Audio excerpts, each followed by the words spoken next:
तो आज हम स्टार्ट करते हैं class 11 chapter 1 basic concepts in economics. तो बेसिकली हमने अब इकोनॉमी पढ़ना स्टार्ट कर दिया है।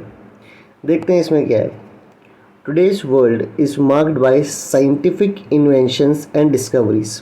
तो बोल रहा है आज की जो दुनिया है ना, उसमें हम देख सकते हैं कि बहुत सारे साइंटिफिक इन्वेंशन हैं और बहुत सारी डिस्कवरीज देखने को मिल रही है। देखो, डिस्कवरी का मतलब क्या होता है कि जो चीज़ ऑलरेडी थी उसके बारे में पता होना। फॉर एग्ज़ाम्पल, ग्रेविटी पहले से ही थी, लेकिन जब उसके बारे में हमने पता कर लिया तो हमने उसे क्या किया है, डिस्कवरी कर ली। और इन्वेंशन होता है कि जो चीज़ पहले नहीं थी और तुमने उसको बना दिया। फॉर एग्ज़ाम्पल, बल्ब कभी बनाया गया होगा, है ना। तो जो बल्ब हमने बनाया वो दुनिया में पहले नहीं थी। तो जैसे टेलीफोन हमने बनाया, वो पहले दुनिया में नहीं थी, तो वो क्या हो गया, इन्वेंशन। और जो चीज़ ऑलरेडी थी उसको हमने खोज लिया, जैसे ग्रेविटी, उसको हम क्या बोलेंगे, डिस्कवरी। तो आज के समय पे तुम देख सकते हो कि बहुत ज़्यादा ही साइंटिफिक इन्वेंशंस और डिस्कवरी हमें देखने को मिलती है। This remarkable scientific progress enables to probe into question what is science. अब इतना ज़्यादा हम जब प्रोग्रेस देखते हैं तो हमें एक मन में सवाल आता है कि भाई साइंस क्या होता है। तो यहाँ पे डेफिनेशन दिया हुआ है कि science is the systematic body of knowledge. तो बोल रहा है साइंस जो है वो सिस्टमेटिक बॉडी ऑफ नॉलेज है। सिस्टमेटिक मतलब एक सिस्टम में, एक क्रम में है, एक क्रम में पूरे नॉलेज को बताया गया है। इसका एग्जांपल लेते हैं। जैसे कि साइंटिस्टों को पता चला, जैसे साइंटिस्ट को पता चला होगा कि यार प्लांट्स ना अपना फूड खुद से बनाते हैं। तो सबसे पहले साइंटिस्ट ने क्या किया, ऑब्जर्व किया कि प्लांट्स खुद से अपना फूड बनाते हैं, खाना बनाते हैं। फिर उन्होंने उस पर रिसर्च किया और फिर उन्होंने अपना एक बताया कि भाई ये क्या होता है, प्रोसेस होती है फोटोसिंथेसिस। तो ये पूरा क्या होता है, साइंस एक सिस्टमेटिक बॉडी ऑफ नॉलेज है, उसमें पूरा एक सिस्टमेटिक वे में बताया गया है। ठीक है, अब आगे देखो क्या लिखा हुआ है। There are two main types of sciences. तो भाई दो तरीके का साइंस होता है, एक है नेचुरल साइंस और एक है सोशल साइंस। तो दो टाइप का साइंस होता है, नेचुरल साइंस और सोशल साइंस। जिसने भी क्लास 10th में फर्स्ट चैप्टर पढ़ा था ना, historiography development in the west, first chapter के फर्स्ट पेज पे यही बात किया था, नेचुरल साइंसेस और सोशल साइंस का, अगर किसी को याद हो तो।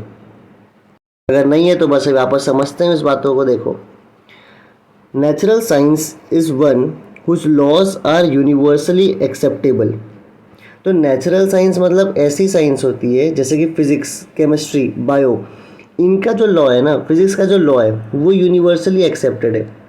भाई अगर तुम एक चीज़ को, एक पेन को इंडिया में गिराओ या अमेरिका में गिराओ, तो जो उसका नियम है वो तो हर जगह क्या रहने वाला है, सेम रहने वाला है।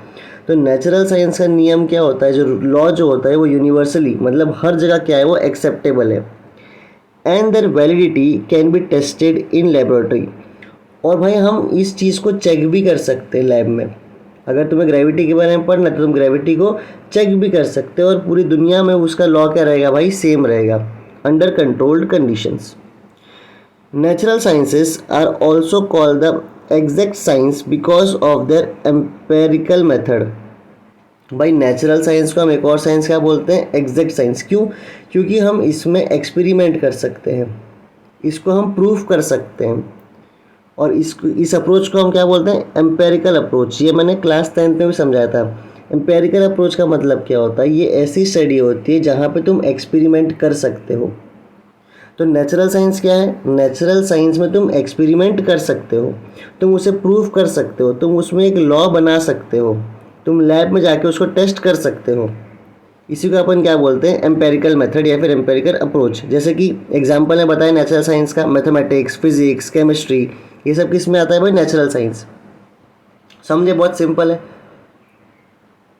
बेसिकली क्या बोल रहा है कि नेचुरल साइंस मतलब जैसे फिजिक्स हो गया, इसमें तुम लॉ बना सकते हो, ये यूनिवर्सली एक्सेप्टेबल है, पूरी दुनिया में ये सेम रहने वाला है, इसको तुम टेस्ट कर सकते हो। ठीक है, इसका एग्जांपल क्या दिया भाई, मैथ्स, फिजिक्स और केमिस्ट्री। तो एक हो गया हमारा नेचुरल साइंस, और इसमें हमने समझा भाई इसमें हम लॉ बना सकते हैं, इसको हम टेस्ट कर सकते हैं, और ये दुनिया भर में क्या रहने वाला है, यूनिवर्सली सेम रहने वाला है। दूसरा साइंस होता है जिसको हम बोलते हैं सोशल साइंस। 10th तक हम पढ़ते हैं एसएस। एसएस मतलब क्या होता है बेटा? Social science. अभी देखते हैं सोशल साइंसेस को क्या होता है। देखो, social science is called abstract और behavioural science because it is related to the study of some और the other aspects of human behaviour. तो भाई सोशल साइंस जो है वो एक बिहेवियरल साइंस है, वो इंसान के स्वभाव पे, इंसान के बिहेवियर पे बेस्ड होता है।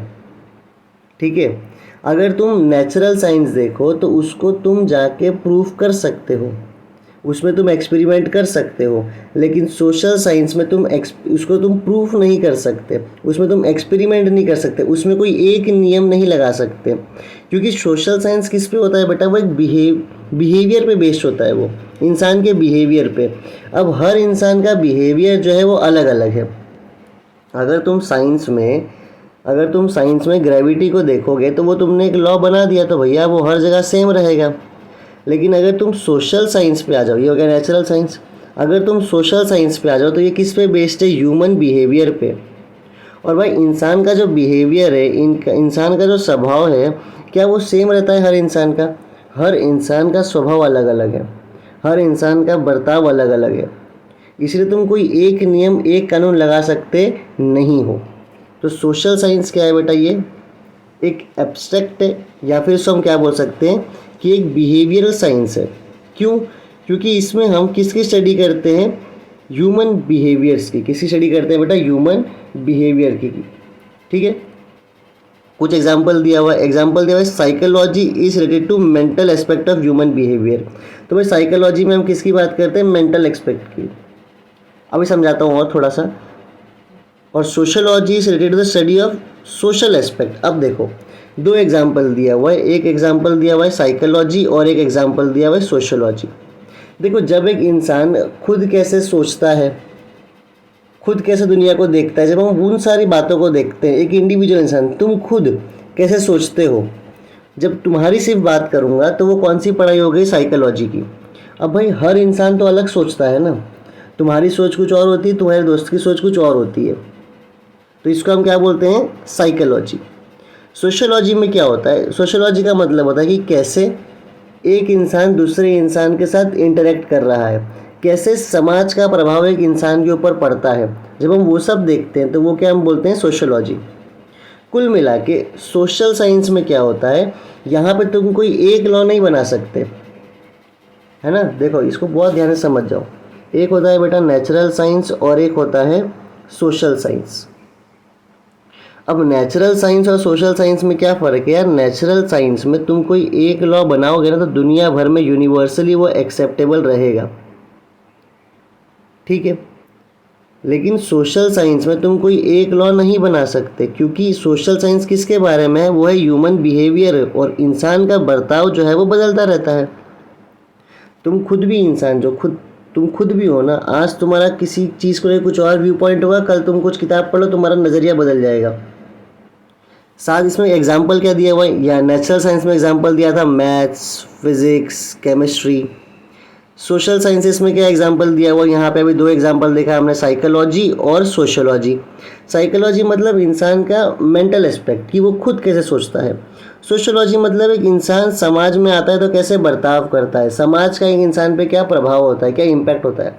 फॉर एग्जाम्पल तुमने सुना होगा, यार हमें ना बहुत बोर हो गए, अब हमें कहीं दूर घूमने जाना चाहिए। अब तुम खुद सोचो कि क्या हमें दूर घूमने जाना चाहिए, ये हमारी सोच है या हमने किसी ना किसी से सुनी हुई है कभी ना कभी। मतलब हमारा समाज हमें बोलता है कि यार हमें जब कंटाल जाओ तो घूमने जाना चाहिए, और फिर वो हमारे मन में रह जाता है, और फिर जब हम बोर होते हैं तो हम यही सोचते हैं कि यार अब हमें कहीं दूर घूमने जाना चाहिए। फिर हमेशा तुमने सुना होगा कि यार अपने दिल की करो। क्या तुम खुद कभी ये सोचो कि दिल की करना है, या समाज हमेशा तुम्हें बोलते रहा है कि यार दिल की करो, दिल की करो, तुमने भी इस बात को अपना लिया है? समझ रहे हो? तो इसको बोलते हैं सोशलॉजी। सोशलॉजी में क्या होता है कि हमारा कुछ प्रभाव समाज पे होता है और समाज का कुछ प्रभाव हमारे ऊपर होता है। कैसे दो लोग आपस में बात करते हैं, सब हम किस में देखते हैं? कैसे दो सोसाइटी आपस में बात करती है, सब हम किस में देखते हैं बेटा? सोशलॉजी में। और साइकोलॉजी होता है कि कैसे एक इंसान खुद सोचता है। अब इंसान खुद कैसे सोचता है ये बहुत अलग अलग है। क्या तुम कोई एक नियम बना सकते हो इस पर? बिल्कुल नहीं। सोशलॉजी में क्या तुम नियम बना सकते हो कोई एक? बिल्कुल भी नहीं। क्योंकि भाई हर इंसान अलग है, वो अलग तरीके से लोगों से इंटरेक्ट करेगा, अलग तरीके से बात करेगा, ठीक है। वही लिखा हुआ है sociology is related to the study of social, social मतलब समाज, aspects of man as a member of society. तो भाई किस तरीके से एक व्यक्ति समाज में बिहेव करता है, बात करता है, वो सोशियोलॉजी में होता है। और साइकोलॉजी में उसी व्यक्ति का खाली मेंटल एस्पेक्ट देखते हैं, ठीक है। अब ह्यूमन बिहेवियर जो है can neither be empirical tested. अब भाई इंसान के बिहेवियर को तुम टेस्ट तो नहीं कर सकते ना, nor can be studied in a laboratory. अब तुम लैब में जाके सिद्ध भी नहीं कर सकते ह्यूमन बिहेवियर को। Hence the law of social sciences are not universal. इसीलिए सोशल साइंस का लॉ बेटा यूनिवर्सल होता नहीं है, but they are only statements of general human tendencies.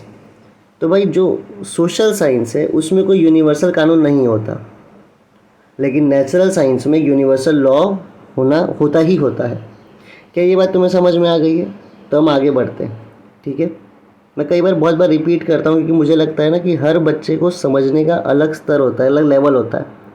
किसी किसी को 2-3 बार रिपीट करो तो आता है, किसी किसी को एक बार में आ जाता है। तो पेशेंस रखना चाहिए तुम्हें भी कि भाई ठीक है, अगर रिपीट भी हो रहा है, तुम समझ भी गए तो एक बार सुन लो, रिवाइज तुम्हारा हो जाएगा। तो सिंपल सा हमने क्या समझा, बहुत ही, अगर मैं सिंपल कर दूँ तो नेचुरल साइंस तो भाई वो फिजिक्स केमिस्ट्री मैथ्स वाला चीज़ हो गया। सोशल साइंस इंसान के बर्ताव पे, ह्यूमन बिहेवियर पे, और ह्यूमन का बिहेवियर बदलता रहता है, हर इंसान अलग होता है, इसीलिए इसमें कोई एक लॉ तुम रख सकते नहीं हो। और हम आज क्या पढ़ रहे हैं भाई, इकोनॉमिक्स। तो अब सीधी किसकी बात होगी यहाँ पे, इकोनॉमिक्स की। देखो आ गया है meaning of economics. Economics is a social science. तो भाई इकोनॉमी भी क्या है, इकोनॉमी भी एक सोशल साइंस है, ठीक है। जब अभी हम बात करें सोशल साइंस की, जैसे साइकोलॉजी हो गया, सोशियोलॉजी हो गया, हिस्ट्री, एंथ्रोपोलॉजी, वैसे ही इकोनॉमी भी क्या होता है बेटा, एक सोशल साइंस होता है। अब इस शब्द का ओरिजिन कहाँ से था, the origin of the term economics lies in the Greek word. तो भाई इकोनॉमिक्स किस वर्ड से आया है, एक ग्रीक वर्ड से। तुम्हें क्वेश्चन आ सकता है कि इकोनॉमिक किस वर्ड से आया, तो ग्रीक वर्ड से आया। और वो ग्रीक वर्ड क्या था, ओइकोनॉमिया। क्या था बेटा, ओइकोनॉमिया। तो ओइकोनॉमिया से क्या आया है, इकोनॉमिक्स। अब ओइकोनॉमिया का मतलब क्या होता है, which means management of the house hold. भाई घर को कैसे चलाना है। तो बहुत ही सिंपल तरीके से समझते हैं कि इकोनॉमिक्स जो है ये एक ग्रीक वर्ड से आया हुआ है, ओइकोनॉमिया। और ओइकोनॉमिया का मतलब क्या होता है, management of the house hold, घर को कैसे चलाना है। समझ गए, इकोनॉमी कौन से शब्द से आया है, इकोनॉमिक्स कौन से शब्द से आया है। देखो इकोनॉमी और इकोनॉमिक्स दोनों में डिफरेंस होता है, ठीक है। तो मैं क्या बताऊंगा कि इकोनॉमी और इकोनॉमिक्स पहले ही दिन बता दूंगा, शायद तुम्हें बहुत हैवी हो जाए, तो रहने दो। अभी बस ये ध्यान दो कि इकोनॉमिक्स जो होता है वो एक ग्रीक वर्ड से आया हुआ है, जिसका क्या था बेटा, वो ग्रीक वर्ड ओइकोनॉमिया। और ओइकोनॉमिया का मतलब क्या होता है, मैनेजमेंट ऑफ हाउस होल्ड। भाई घर को कैसे चलाना है, घर को कैसे चलाना है मतलब धक्का वक्का मारना है क्या, नहीं। देखो तुम्हारे घर में तुम्हारे फादर की सैलरी, तुम्हारे फादर साहब की सैलरी मान लो 25,000 है, एक एग्जांपल ले रहा हूँ, किसी किसी का 2 लाख होगा, किसी किसी का 10,000 होगा, सबका डिफरेंट होता है, कोई बात नहीं। तो मान लो 25 की उनकी सैलरी है। अब इस 25,000 में किस तरीके से बच्चे का फ़ीस भी भरना है, उसको कपड़े भी देने हैं, दिवाली विवाली आए उस पर भी खर्चा करना है, घर का रेंट भी देना है, अगर रेंट नहीं है तो भाई लोन पे घर लिया है तो वो उसका कर्ज भी भरना है, साथ साथ में बिजली बिल भरनी है, उसके बाद में राशन पानी वो मैनेज करना है, किसी को अगर पैसा लोन पे लिया हुआ है उसको उसका इंटरेस्ट भी भरना है। तो कुल मिला के इसी को अपन क्या बोलते हैं, management of the house hold, ठीक है। तो ईजी था यहाँ तक, तो अब आगे देखते हैं।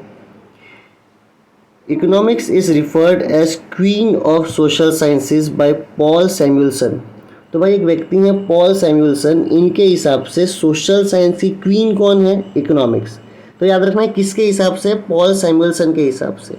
पूरी दुनिया नहीं बोल रही, पॉल सैमुअलसन बोल रहे हैं कि भाई जो इकोनॉमिक्स है वो सोशल साइंस से क्या है, क्वीन है, ठीक है। अब economics deals with the economic expect of human behaviour. भाई इकोनॉमिक्स किससे डील करता है, इकोनॉमिक एक्सपेक्ट के, किसके, ह्यूमन बिहेवियर। देखो इंसान का बिहेवियर अलग अलग होता है ना, किसी से मिलता है तो वो अलग बिहेव करता है, तो वो सोशोलॉजी में चला गया।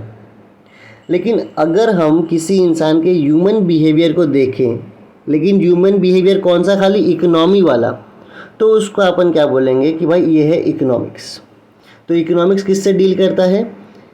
ह्यूमन बिहेवियर, लेकिन वो कौन सा वाला उसका बिहेवियर? इकोनॉमिक्स वाला। फॉर एग्जांपल, अब इसको समझो, इकोनॉमिक्स डील करता है ह्यूमन बिहेवियर से, लेकिन किस पर्सपेक्टिव में? कौन सा वाला उसका बिहेवियर?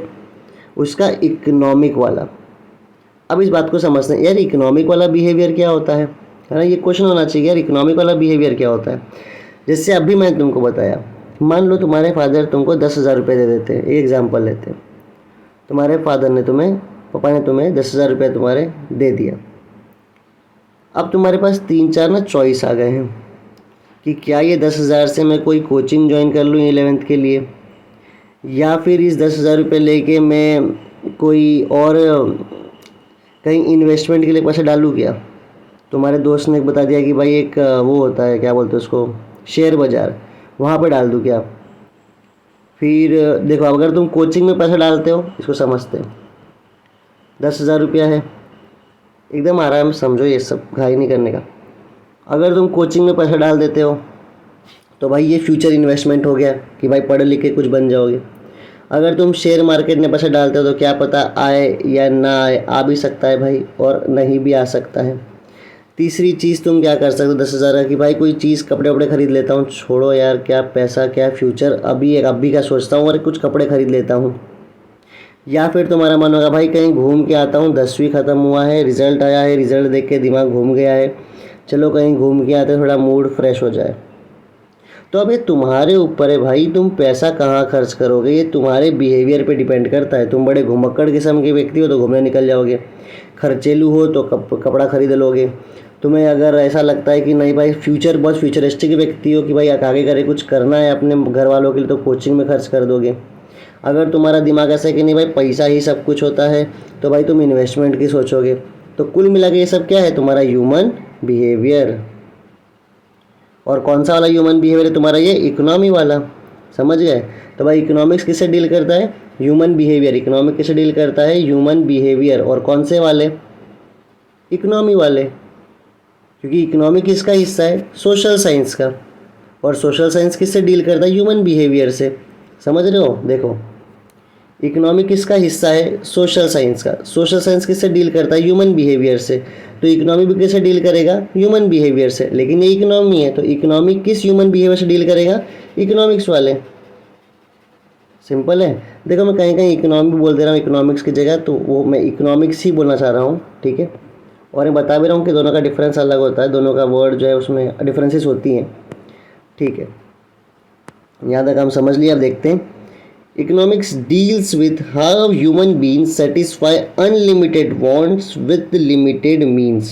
तो भाई इकोनॉमिक्स डील करता है कि किस तरीके से जो एक पर्टिकुलर इंसान है वो अपने अनलिमिटेड वांट्स को सेटिस्फाई करता है लिमिटेड मीन्स के साथ। आप इस बात को आप समझ लो, यही तुम्हारे पास 10,000 रुपया है, अब तुम्हारा अनलिमिटेड वांट्स है भाई। इसी 10,000 रुपये में तुमको बहुत कुछ करना है, लेकिन जो तुम्हारे पास रिसोर्स है वो क्या है? लिमिटेड है। रिसोर्स मतलब ये 10,000 रुपया तो तुम्हारे पास क्या है भाई?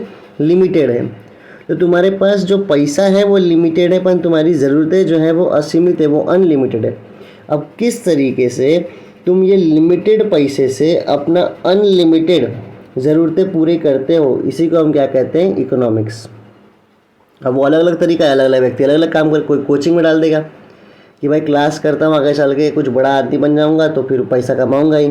कुछ बोलेगा नहीं शेयर मार्केट में लगा देता हूँ। तो वो तो डिपेंड करता है भाई, हर व्यक्ति अलग अलग काम करेगा, क्योंकि ये सोशल साइंस है, ये नेचुरल साइंस नहीं कि इसमें कोई फिक्स लॉ हो, ठीक है। तो इकोनॉमिक्स क्या है कि किस तरीके से इंसान अपना अनलिमिटेड वांट्स को पूरा करता है अपने लिमिटेड मीन्स के साथ। अब वांट्स क्या होता है भाई? वांट्स मतलब तुम्हारी ज़रूरतें। भाई दो तरीके की ज़रूरत होती है, एक जो फंडामेंटल बेसिक ज़रूरतें, रोटी कपड़ा मकान, ये तो भाई इम्पॉर्टेंट चीज़ है, ठीक है, RKM, ठीक है। अब इसके बाद अगर तुम देखो, इसके बाद जो हमारी वांट्स आती हैं वो भाई एडिशनल, कि भाई रोटी कपड़ा मकान तो हो गया, अब अब गाड़ी भी चाहिए। अब मान लो गाड़ी हो गया तो अब BMW वाली गाड़ी चाहिए, BMW की गाड़ी हो गई तो भैया हेलीकॉप्टर चाहिए, है ना। अब रोटी का एग्जाम्पल हो कि भाई नॉर्मल खाना खा ले तो अब बिरयानी चाहिए। ये मेरे जैसा आदमी है जिसको बिरयानी चाहिए, समझ रहे हो। तो जो हमारा वांट्स है ना बेटा वो अनलिमिटेड है, पर उसको पूरी करने की जो रिसोर्स है ना, जो तरीका है उसको पूरा करने का वो बड़ा लिमिटेड है। अब जो पैसा है वो तो लिमिटेड है लेकिन ज़रूरतें अनलिमिटेड है। अब कैसे लिमिटेड पैसे से तुम अपना पूरी ज़रूरतों को पूरा करते हो, अनलिमिटेड ज़रूरतों को पूरा करते हो, उसको अपन क्या बोलते हैं, इकोनॉमिक्स। तो मेरे हिसाब से तुम्हें समझ में आ रहा होगा कि भाई इकोनॉमिक्स इतना कुछ मुश्किल चीज़ है नहीं। अब बोला let us understand the nature of economics with respect to some popular definition. तो कुछ डेफिनेशंस की हम बात करने वाले हैं। यहाँ पे बोला है रिफ्रेश कर लो अपने मेमोरी को, have you studied the following concept in previous text book. तो कंसेप्ट देखो यहाँ पे कुछ टेक्स्ट बुक यहाँ पे तुम देख सकते हो। यहाँ बोला है टाइप्स ऑफ इकोनॉमिक सिस्टम, एक होता है कैपिटलिज्म, एक होता है सोशलिज्म और एक होता है मिक्स्ड इकोनॉमी। तो भाई टाइप्स ऑफ इकोनॉमिक सिस्टम में तीन बता रहा है, एक होता है कैपिटलिज्म, एक होता है सोशलिज्म, एक होता है मिक्स्ड इकोनॉमी। ये चीज़ तुमने कभी सुनी है या नहीं सुनी है बेटा, बिल्कुल इस चीज़ को तुमने पढ़ा हुआ है, झूठ तो बोलना ही मत कि पहली बार सुन रहे हो। ये चीज़ तुमने सुना है 9th स्टैंडर्ड के हिस्ट्री के टेक्स्ट बुक में। हालांकि मुझे भी पता है कि तुम भूल गए होगे, मेरा भी यही हाल था भाई। टीचर्स आके बोलते थे तुमने पढ़ा होगा, हम नहीं बताएंगे, लेकिन मेरे मन में था कि पढ़ा तो था लेकिन भूल गया हूँ, बता दो भाई। तो मैं बता देता हूँ। तो भाई सबसे पहला है यहाँ पे कैपिटलिज्म। कैपिटलिज्म, अच्छा मैं इसको एकदम सिंपल करता हूँ। तीन एक देखो, एक मान लो कंपनी है, इंडस्ट्री है, फिर एक मान लो स्कूल है और एक मान लो हॉस्पिटल है। तो इंडस्ट्री हो गया, स्कूल हो गया, हॉस्पिटल हो गया। अगर इन सब को, और भी जितने भी चीज़ हो गए, अगर इन सब को कोई प्राइवेट इंडिविजुअल ओन कर रहा है, प्राइवेट इंडिविजुअल मतलब तुम्हारे और मेरे जैसा व्यक्ति इसको ओन कर रहा है, वो इसका मालिक है। पूरे देश में इंडस्ट्री हो, ये स्कूल हो, हॉस्पिटल हो, कुछ भी हो, इसका मालिक कौन है, तुम्हारे और मेरे जैसा इंसान। उसको हम बोलते हैं भाई कैपिटलिज्म। सोशलिज्म क्या होता है, सोशलिज्म होता है जहाँ पे इंडस्ट्री हो, स्कूल हो, कुछ भी हो भाई, सब कुछ कौन ओन कर रहा है, अब प्राइवेट नहीं ओन कर रहा है, अब कौन ओन कर रहा है, सरकार ओन कर रहा है, गवर्नमेंट ओन कर रहा है, तो उसको अपन क्या बोलते हैं, सोशलिज्म। और लास्ट में कौन सा आता है, मिक्स्ड इकोनॉमी। मिक्स्ड में क्या होगा खुद ही सोचो, जहाँ पे प्राइवेट हमारे से लोग भी ओन कर रहे हैं और सरकारें भी ओन कर रही हैं। भारत में कौन सा है बताओ, हम कौन सी वाली इकोनॉमिक सिस्टम फॉलो कर रहे हैं। क्या सब कुछ सिर्फ हमारे से लोग ओन कर रहे हैं क्या, क्या सिर्फ और सिर्फ सरकारी स्कूल, क्या सिर्फ और सिर्फ प्राइवेट स्कूल है क्या सरकारी स्कूल नहीं है देश में, बिल्कुल है। तो हमारे स्कूल में तो भाई प्राइवेट भी है मतलब कैपिटलिज्म भी है, और सरकारी भी है मतलब सोशलिज्म भी है, मतलब कुल मिला के हम क्या है बेटा, हम हैं मिक्स्ड इकोनॉमी। तो ये तुम्हें मेरे हिसाब से समझ में अब आ गया होगा हम कौन से हैं, मिक्स्ड इकोनॉमी। ठीक है, अब आते हैं कौटिल्यस व्यूज़ ऑन इकोनॉमिक्स। तो भाई सबसे पहले तुम्हारे मन में ये सवाल आना चाहिए कि भाई ये कौटिल्य कौन है। तो यहाँ पे देखो बताया हुआ है, पहले ये देख लेते हैं, डू यू नो में। Kautilya was a great statesman. Statesman का मतलब होता है कि भाई, स्टेट्समैन है बेटा एक राजनेता, जिन्होंने इस देश के लिए एक पर्टिकुलर समय में बहुत कुछ किया था। एक राजनेता थे, फिलोसोफर थे, इकोनॉमिक्स थे और एडवाइज़र थे किसके भाई, मौर्य पीरियड में। मैं इनके बारे में बताऊंगा थोड़ा सा अभी। और he is also known by the name Chanakya और विष्णुगुप्त। तो इनका तीन नाम चलता है, कौटिल्य, चाणक्य और विष्णुगुप्त। और इन्होंने एक किताब लिखी थी, उस किताब, हालांकि इन्होंने और भी किताबें लिखी हैं पर हमें यहाँ पे चाणक्य नीति भी इन्होंने लिखी है। इनकी यहाँ पे जो हमें किताब पढ़नी है वो कौन सा है, वो है अर्थशास्त्र। कौन सी किताब के बारे में जानना है, अर्थशास्त्र। क्वेश्चन क्या आ सकता है भाई, अर्थशास्त्र किसने लिखा है, तो वो लिखा है कौटिल्य ने। इनका और नाम क्या है, चाणक्य और विष्णुगुप्त। ये किसके वहाँ पे एडवाइज़र थे, ये थे मौर्य पीरियड में एडवाइज़र थे। ये एक राजनेता थे, फिलोसोफर थे और इकोनॉमिक्स थे। इनके बारे में अगर तुम्हें थोड़ी सी मैं कहानी बता दूं, हालांकि इकोनॉमी है तो हिस्ट्री में तो जाएंगे नहीं, पर स्टिल, कि भाई एक राजा था मगध पे। मगध मतलब अभी के टाइम पे बिहार वाला रीजन मान लो क्या है ही वो, पटना वाला एरिया। वहाँ पे मगध में एक राजा था, उसका नाम था धनानंद। क्या नाम था भाई, धनानंद। अब धनानंद के ही टाइम पे अलेक्जेंडर जो है, तुमने सुना होगा अलेक्जेंडर द ग्रेट, तो वो अलेक्जेंडर जो है वो यहाँ पे इंडिया की तरफ आ रहा था अटैक करने के लिए। तो जो हमारे कौटिल्य थे ये तक्षशिला में रहते थे, ये पढ़ाते थे वहाँ पे, ये गांधार में था, अफ़गानिस्तान के वहाँ पे। तो ये वहाँ पे पढ़ा रहे थे।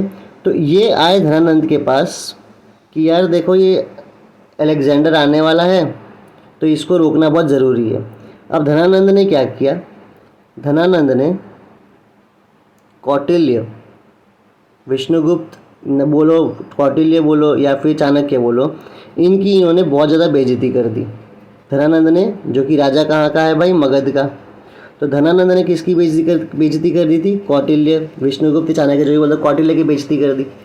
अब इससे इन्होंने एक कसम खाया कि भाई मैं तेरे को, मतलब इस धनानंद को, तुझे इस राजगद्दी से हटाऊंगा और मैं किसी और को राजा बनाऊंगा। फिर इन्होंने चंद्रगुप्त मौर्य को, ठीक है, क्या किया, कौटिल्य ने अपनी बेइज्जती का बदला लेने के लिए चंद्रगुप्त मौर्य को ट्रेनिंग दिया और उसके बाद में इनको राजा बनाया। मतलब अगर ये लीडर हैं तो ये उनको गाइड कर रहे हैं। अगर चंद्रगुप्त मौर्य ने पूरा पूरा राज किया है तो उनको गाइडेंस कहाँ से आया है भाई, कौटिल्य से। और कौटिल्य ने किताब कौन सी लिखी है, अर्थशास्त्र। अब ये कहानी मैंने क्यों बताई है वो मैं अब तुम्हें समझाऊंगा, जब हम पढ़ेंगे तुम्हें बड़ा काम आएगा ये कहानी। अब देखते हैं क्या लिखा है यहाँ पे। अब कौटिल्य की किताब का नाम क्या है बेटा, वो है अर्थशास्त्र। अर्थ का मतलब होता है वेल्थ, वेल्थ मतलब वेल्थ, तुम्हारे पास अभी क्या वेल्थ है, तुम्हारे पास, तुम्हारे वेल्थ मतलब मान लो पैसा है तुम्हारे पास, फिर तुम्हारा क्या हो गया, वेल्थ। तुम्हारे पास घर है, तुम्हारा घर क्या है, तुम्हारा वेल्थ। तुम्हारे पास प्रॉपर्टी है, प्रॉपर्टी क्या हो गया, तुम्हारे पास वेल्थ। ठीक है, तो अर्थ का मतलब क्या होता है भाई, वेल्थ। और शास्त्र का मतलब होता है साइंस। ठीक है, तो अर्थ का मतलब है वेल्थ और शास्त्र का मतलब है साइंस। अर्थशास्त्र implies the science of acquiring and managing wealth. तो भाई अर्थशास्त्र मतलब क्या है, अर्थशास्त्र है वो साइंस जहाँ पे हम सबसे पहले पैसे को, अर्थ को, वेल्थ को एक्वायर करते हैं, मतलब पाते हैं, और उसके बाद उसको कैसे मैनेज करते हैं। तो अर्थशास्त्र में बताता है कि किस तरीके से तुम्हें पैसा कमाना है और उसके बाद उस पैसे को मैनेज करना है। तो देखो दो चीज़ होती है, एक होता है पैसा को अर्न करना और एक होता है पैसे को मैनेज करना। दोनों अलग अलग चीज़ें होती हैं भाई। पैसा को अर्न करना भी अलग अलग चीज़ है कि तुम गए कंपनी में, तुमने पैसा कमाया, और एक अलग चीज़ है पैसे को मैनेज करना। कैसे, अगर तुम्हें नहीं समझ आ रहा है क्योंकि पहली बार इकोनॉमिक्स पढ़ रहे हो, तो मैं एकदम ही सिंपल भाषा में बताता हूँ। देखो पैसा अर्न करना तो समझ गए होगे कि कमा के आ गए। मैनेज करना मतलब भाई कहाँ इन्वेस्टमेंट करना है, कहाँ ज़रूरी खर्चों में उस पैसे को लगाना है, इन सब चीज़ को हम क्या बोलते हैं, पैसे का मैनेजमेंट करना। तो अर्थशास्त्र क्या इम्प्लाई करता है, अर्थशास्त्र वो साइंस बताता है कि किस तरीके से पैसे को एक्वायर किया जाए भाई, कमाया जाए, और फिर कैसे उसको मैनेज किया जाए। तो तुम जो भी तुम्हारे पास वेल्थ है उसको कैसे पहले बनाएं और फिर उसको मैनेज करें। ठीक है, फिर लिखा है एसेंशियली अर्थशास्त्र is a treatise on political economy in a broadest sense. तो भाई अगर एकदम तुम ब्रॉड सेंस में देखो ना, तो अर्थशास्त्र क्या है, वो एक पॉलिटिकल साइंस है। पॉलिटिकल साइंस मतलब राजनीतिक अर्थशास्त्र। तो पॉलिटिकल इकोनॉमी मतलब क्या होता है कि भाई किस तरीके से किसी राज्य, देखो यहाँ पे बोल रहा है पॉलिटिकल इकोनॉमी। पॉलिटिकल इकोनॉमी मतलब किस तरीके से किसी राजा की पॉलिसी, किसी किंग की पॉलिसी इकोनॉमी पे इम्पैक्ट डालती है। समझ रहे हो, पॉलिटिकल इकोनॉमी मतलब क्या होता है कि किस तरीके से एक राजा की कोई पॉलिसी देश की इकोनॉमी पे कैसे इम्पैक्ट डालती है। इसको मैं सिंपल तरीके से और समझा देता हूँ ताकि तुम समझ जाओ भाई पॉलिटिकल इकोनॉमी क्या होता है। ये ना लिखने में समय बहुत जा रहा है भाई, एक तो ऐसे ही मैं बहुत समय लेके पढ़ाता हूँ, बस समझ आना चाहिए तुमको। तो भाई पॉलिटिकल इकोनॉमी का मतलब समझते हैं। पॉलिटिकल इकोनॉमी के एग्जांपल देता हूँ मैं, कि मान लो कि सरकार अभी डिसाइड करती है, जो गवर्नमेंट है वो डिसाइड करती है कि भाई हम अब रोड बनाएंगे। जब सरकार रोड बनाएगी तो वो मज़दूर रखेगी, और मज़दूर के पास क्या आएगा भाई, पैसा आएगा। जब मज़दूर के पास पैसा आएगा, ऐसा ये पूरा सर्कल बना लो कि अब जो गवर्नमेंट है ये क्या बनाने वाली है भाई, एक रोड बनाने वाली है। मैं तुम्हें समझा रहा हूँ किस तरीके से सरकार की पॉलिसी इकोनॉमी पे इम्पैक्ट डालती है। अब गवर्नमेंट रोड बनाएगी, रोड बनाने के लिए उसको लेबर चाहिए, है ना, लेबर मतलब मज़दूर चाहिए। अब मज़दूर काम करेगा तो उसको क्या मिलेगा, पर दिन भाई पैसा मिलेगा। जब मज़दूर को पैसा मिलेगा तो फिर वो पास के राशन के दुकान में जाएगा, वहाँ पर जाके डिमांड करेगा कि भाई मुझे राशन चाहिए। एक तो वो फूड का डिमांड करेगा, दूसरा वो किस चीज़ का डिमांड करेगा भाई, दूसरा वो डिमांड करेगा क्लोथ का, फिर वो शेल्टर का। तो कुल मिला के क्या हो रहा है कि जब सरकार रोड बना रही है तो इससे लेबर को क्या मिल रहा है, पैसा। और जब लेबर को पैसा मिलेगा तो क्या करेगा, डिमांड करेगा। जब लेबर डिमांड करेगा तो क्या होगा, अब उसको घर चाहिए, उसको कपड़ा चाहिए, उसको खाना चाहिए। उसको खाना चाहिए तो एग्रीकल्चर में किसान अपनी खेती और बढ़ाएगा। उसको अगर फूड था, अच्छा उसको अगर कपड़े चाहिए तो फिर इंडस्ट्री और कपड़ा बनाना शुरू करेगी। अगर उसको उसके बाद में एक तो कपड़ा चाहिए था, हाँ, अगर उसको मान लो कि स्कूल में भी अपने बच्चे को भेजना है ना, तो कुल मिला के स्कूल वाले भी फिर कमाना शुरू कर देंगे। देख रहे हो, इसका मतलब क्या है कि भाई एक बार सरकार ने इन्वेस्टमेंट किया और उससे कितने लोगों का काम धंधा और शुरू हो गया। तो सरकार के एक पॉलिसी से इकोनॉमी पे बहुत ज़्यादा इम्पैक्ट पड़ता है। ये बात समझ रहे हो। फिर यहाँ पे शेल्टर था कि भाई घर चाहिए, तो फिर लोहे वोहे का और उत्पाद और प्रोडक्शन करना शुरू करना पड़ेगा। फिर इसका बच्चा स्कूल में पढ़ेगा तो बुक्स खरीदेगा, कपड़ा खरीदेगा। कुल मिला के एक सरकार के इन्वेस्टमेंट से इकोनॉमी में बहुत बड़ा इम्पैक्ट पड़ता है। तो अगर एक ब्रॉडर व्यू देखोगे ना अर्थशास्त्र का, तो वो किसकी बात कर रहा है, पॉलिटिकल इकोनॉमी की। कि किस तरीके से राजा को एक अपने देश को चलाना चाहिए, पैसा कैसे जमा करना चाहिए और कैसे उसको सही से पैसे को मैनेज करना चाहिए। अब देखते हैं कुछ key points based on Kautilya's view. Crucial role of state और गवर्नमेंट। तो ये बोलते हैं कि भाई इकोनॉमी में, अपने अर्थशास्त्र बता रहे हैं कि भाई इकोनॉमी में एक बहुत इम्पॉर्टेंट रोल किसका होता है भाई, स्टेट का या फिर गवर्नमेंट का। मतलब स्टेट, जब तुम पॉलिटी पढ़ते हो ना, पॉलिटिकल साइंस भी जब पढ़ते हो या फिर पॉलिटी पढ़ते हो, तो वहाँ पे स्टेट का मतलब महाराष्ट्र स्टेट, गुजरात स्टेट, ये सब नहीं होता है।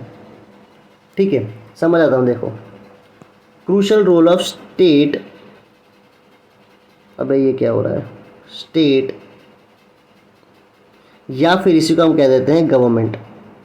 तो बोल रहे हैं इकोनॉमी में बहुत ही इंपॉर्टेंट रोल किसका होता है, स्टेट या फिर गवर्नमेंट का। अभी मैंने समझाया था कि कैसे एक रोड पे खर्चा कर देने से पूरी इकोनॉमी बदल जाती है। देखो, स्टेट का मतलब गुजरात महाराष्ट्र स्टेट की बात नहीं कर रहे वो। कौटिल्य का स्टेट का डेफिनेशन अलग है और आज के ज़माने का स्टेट का डेफिनेशन बिल्कुल अलग है। आज के ज़माने का स्टेट का डेफिनेशन क्या होता है पता है, कि भाई एक टेरिटरी हो, ज़मीन हो, वहाँ पे कुछ लोग रह रहे हों, वो लोग सोवरेन हो, मतलब अपने तरीके से वो लोग जीवन जी सकते हैं और उनकी अपनी एक सरकार हो। इसको बोलते हैं स्टेट।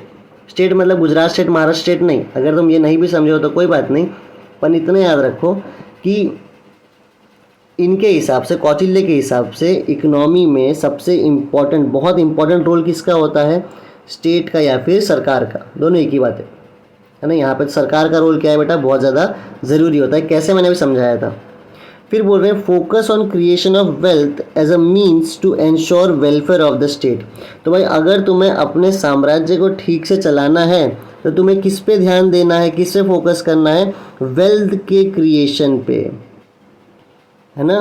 वेल्थ क्रिएशन पे, वेल्थ, एक वेल्थ क्या होता है, पैसा। कि भाई तुम्हें पैसा क्रिएट करना है ताकि तुम अपने साम्राज्य, अपने स्टेट को सही से वेलफेयर कर पाओ, सही से उसका ध्यान दे पाओ, सही से उसे चला पाओ। अब एक राजा क्या कर सकता है पैसा बनाने के लिए, भाई वो टैक्स लगा सकता है, वो फाइन्स लगा सकता है, ठीक है। वो उसके पास जो ज़मीन है उस ज़मीन को वो बेच सकता है, वो किसी और को कर्ज पे पैसा दे के उस पर इंटरेस्ट कमा सकता है। तो ये बोल रहे हैं फोकस किस पे करना है, वेल्थ के क्रिएशन पे, ताकि तुम ये मेक श्योर कर सको कि तुम अपने साम्राज्य का क्या कर रहे हो, वेलफेयर, सही से उनका ध्यान दे पा रहे हो। थर्ड पॉइंट क्या लिखा हुआ है, need for efficient administrative machinery for good governance. बोल रहे भाई अगर तुम्हें देश को सही से चलाना है तो तुम्हारी एडमिनिस्ट्रेशन कैसी होनी चाहिए, सही होनी चाहिए। फॉर एग्जांपल अगर भारत को आज के टाइम पे सही से गुड गवर्नेंस करना है, सही से देश को चलाना है, तो जितने भी IAS IPS है ना बेटा, IAS IPS ये लोग सब लोग हैं ना, ये लोग एडमिनिस्ट्रेशन में आते हैं, देश को चलाते हैं, तो इन लोग को बहुत सही होना चाहिए, करप्शन वरप्शन करना नहीं चाहिए। तो अगर अच्छा देश चलाना है, गुड गवर्नेंस करना है, तो अच्छा एडमिनिस्ट्रेटिव मशीनरी रखना पड़ेगा कि भाई देश में करप्शन होना नहीं चाहिए। IAS IPS जितने भी हैं, जो पुलिस वाले हैं, ये सब क्या होने चाहिए बेटा, ईमानदार होने चाहिए। जो डॉक्टर है वो भी ईमानदार होना चाहिए भाई, सरकारी डॉक्टर, ये सब बोल रहे हैं। नेक्स्ट क्या है, compilation of political ideas into अर्थशास्त्र। तो भाई अर्थशास्त्र में बहुत सारे पॉलिटिकल आइडियाज़ भी हैं। जैसे कि एक आइडिया मैं तुम्हें बताऊं कि एक पॉलिटिकल आइडिया क्या होता है। देखो इंटरनेशनल रिलेशन में ना, जैसे जब इंडिया पाकिस्तान से बात करेगी या चाइना से बात करेगी या फिर अमेरिका से बात करेगी, यूरोप के किसी देश से बात करेगी, इंटरनेशनल रिलेशन में कोई किसी का दोस्त या कोई किसी का दुश्मन नहीं होता। सब कुछ किस पे डिपेंड होता है, इंटरेस्ट पे। ये एक पॉलिटिकल आइडिया है कि भाई दुनिया दोस्ती और दुश्मनी पे नहीं, दुनिया किस पे चलती है भाई, इंटरेस्ट पे। तो ऐसे बहुत सारे पॉलिटिकल आइडियाज़ किस में दिए हुए हैं भाई, अर्थशास्त्र में। जैसे कि इन्होंने बताया हुआ है कि भाई अगर तुम्हें एक राजा को सबसे मजबूत होना बहुत ज़रूरी है, तो एक राजा होता है, फिर राजा के पास कुछ मिनिस्टर्स होने चाहिए, जो उसको काउंसिल ऑफ मिनिस्टर होने चाहिए, जो राजा को हेल्प करें कि भाई कैसे क्या काम करना है। तुम राजा बन गए हो इसका ये मतलब नहीं कि खुद से सब डिसीजन ले लो। राजा के पास कुछ लोग होने चाहिए जो उसे समझाएं कि भाई तुझे ये काम करना चाहिए, ये काम नहीं करना चाहिए, ठीक है। उसके बाद में कुछ एलाइज होना चाहिए। एलाइज मतलब तुम्हारे पड़ोसी देशों में कोई दोस्त होने चाहिए। फिर तुम्हारे पास फोर्ट होना चाहिए, उस ज़माने में तो फोर्ट था ना, फोर्ट किला। फिर तुम्हारे पास ट्रेजरी होना चाहिए। ट्रेजरी मतलब तुम्हारे पास पैसा होना चाहिए। तुम्हारे पास टेरिटरी होनी चाहिए, तुम्हारे पास ज़मीन होनी चाहिए। तो ये सारी बातें ऐसा सब कौन बताता था, बताया है अर्थशास्त्र में कौटिल्य ने, ठीक है। आई होप तुम्हें ये समझ में आया होगा। तो आज की वीडियो में हम यहीं तक रहने देते हैं, और कल से अगले वीडियो में मतलब हम स्टार्ट करेंगे पढ़ना definition of economics. Thank you.